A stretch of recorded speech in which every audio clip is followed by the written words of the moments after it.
Hello everyone, I hope you are doing well and at the top of your OTT binge watching game.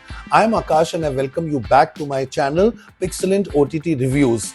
In this special episode, we are going to look at the impeccable lineup of films at the Festival des Cannes 2025 which is currently underway. I have handpicked 7 of the best films which are showcased this year at the festival and I hope you like my selection.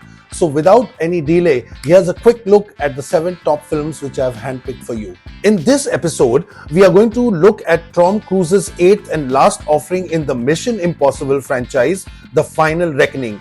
Then we look at Ethan Coen's Honey Don't, followed by Wes Anderson's The Phoenician Scheme starring Benicio del Toro and Ari Aster's Eddington starring Joaquin Phoenix.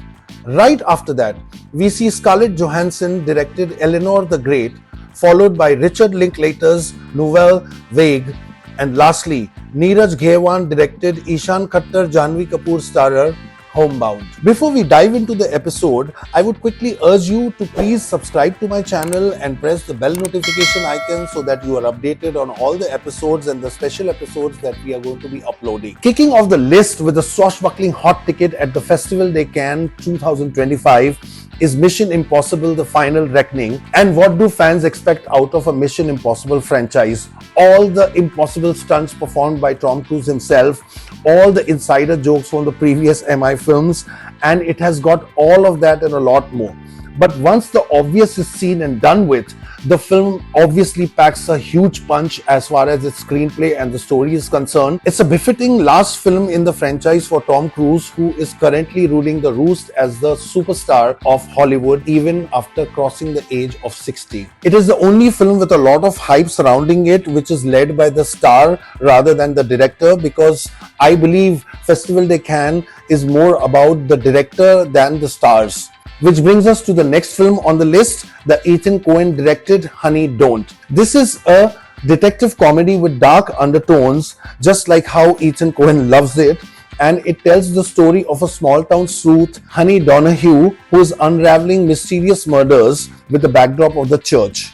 Ethan Coen, one of the Coen brothers, is a name to reckon with in Hollywood, and this feature film definitely has the makings of a Hallmark Coen film. Next up on our list is the redoubtable Wes Anderson, who's showcasing his new film The Phoenician Scheme with an ensemble star cast which features Benicio del Toro, Tom Hanks, Mia Tripleton and Scarlett Johansson amongst others. It is a film Wes Anderson conceived a few years ago with Roman Coppola, and it's about a wealthy billionaire, Zaza Corda, who bequeaths his estate to his only daughter, who is actually a nun. When he embarks upon a new business venture, Corda is dogged by terrorists, wealthy scheming tycoons and diabolical assassins.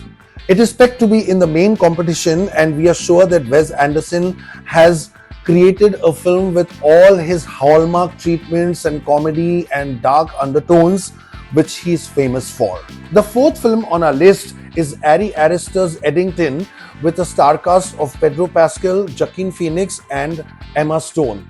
Wow, what a cast. It's a classic western tale with a twist. During the peak of the COVID-19 pandemic in May 2020, the sheriff and the mayor of a fictional small town of Eddington in New Mexico have a standoff leading to a full-scale conflagration between townspeople who are pitted against each other in this semi-horror treatment of the narrative. Premiered at Festival des Cannes 2025 just a few days ago, I believe it's an amazing film and this film has my vote. Next up on our list is the Scarlett Johansson directorial debut film Eleanor The Great, which tells the story of a 94-year-old woman played by June Squibb, who moves to New York after the death of her best friend, and lonely in the big bad city, she befriends a 19-year-old. The story she narrates and tells is the focal point of the film, and it's a character study in vivid detail. Scarlett Johansson has treated the subject with great sensitivity and quite a bit of panache, and I think she has nailed it. She is a director to watch out for in the future. Richard Linklater directed Nouvelle Vague is the next film on our list, and it is a period drama which looks at the shooting and production of Jean-Luc Godard's film Breathless back in the day. It is a hat tip to French New Wave cinema, which started off in the 50s and which rejected all the accepted norms of cinema and filmmaking at that time. It is a brilliant film, and Richard Linklater, who's made a name for himself with his incisive slice of life films, is really a film to watch out for, and my vote is truly with Nouvelle Vague. Indian director Neeraj Ghaywan is no newbie to the Cannes Film Festival.